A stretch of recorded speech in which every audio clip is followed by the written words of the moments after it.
शहर लखनऊ से आपको मेरा सलाम। वैसे तो आप मुझे भूले नहीं होंगे, लेकिन फिर से अपने नए दोस्तों की खातिर बता देता हूँ कि मैं लखनऊ से आपका दोस्त उत्तम सिंह आज आपके सामने एक छोटा सा किस्सा और लेकर के हाज़िर हुआ हूँ। ये किस्सा नवाबों बादशाहों का नहीं है, बल्कि लखनऊ के भाणों का है। भाण गुज़रे ज़माने के समझिए स्टैंड अप कॉमेडियन होते थे, मिमिक्री आर्टिस्ट या कैरिकेचर आर्टिस्ट जो कह लीजिए, ये हुआ करते थे। और इनका बड़ा बोलबाला होता था।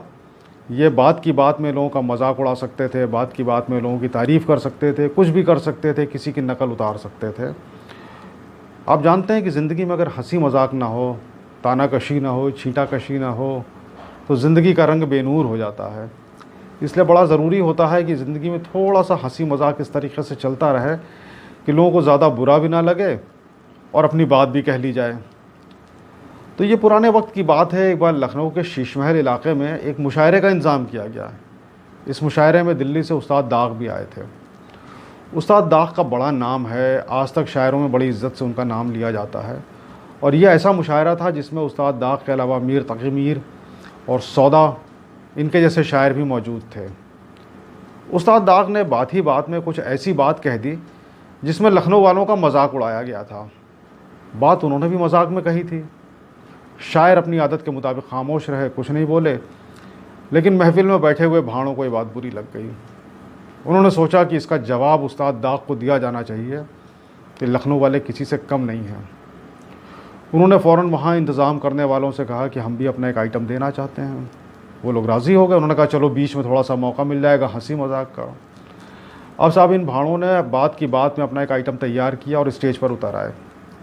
अब आइटम में क्या था कि एक भाण शेर बन गया, एक बाप बना और एक बेटा बना। बाप बेटे दोनों शिकारी बने। अब शेर बनने वाला भाण हाथ पैर के बल चौपाया बन के शेर की तरह से स्टेज पर टहलता रहा और ये दोनों बाप बेटे शिकारी बन के उतरे। बेटे के हाथ में बंदूक होने का एक्शन था। बेटे ने जैसे ही शेर को देखा वो कांपने लगा, उसके हाथ थरथराने लगे, पसीने छूटने लगे। बाप बने हुए शिकारी ने कहा अबे दाग। लड़का कांपता रहा। बाप ने फिर कहा अबे बेवकूफ़ दाग, अबे गधे दाग। लड़का बदस्तूर कांपता रहा। अरे नालायक दाग, अरे देख शेर सामने जा रहा है, कमबख्त दाग, नामाकुल दाग। गरज ये कि जितनी भी चीज़ें दाग के बारे में कही जा सकती थी, बात हो रही थी बंदूक दागने की, और उस्ताद दाग का सर नीचा होता जा रहा था। बग़ैर कुछ कहे चुपचाप सर झुकाए बैठे रहे और भाणों को जो बात कहनी थी वो उन्होंने अपने आइटम के ज़रिए से कह दी। एक छोटा सा किस्सा और है। लखनऊ के एक रईस ने एक बार भाणों को अपने यहाँ बुलाया अपनी महफ़िल में उन्हें कुछ प्रोग्राम देने के लिए। भाणों ने बड़ा अच्छा काम वहाँ पर करके दिखाया और रईस ने इनाम में उन्हें बड़ा कीमती दुशाला दिया।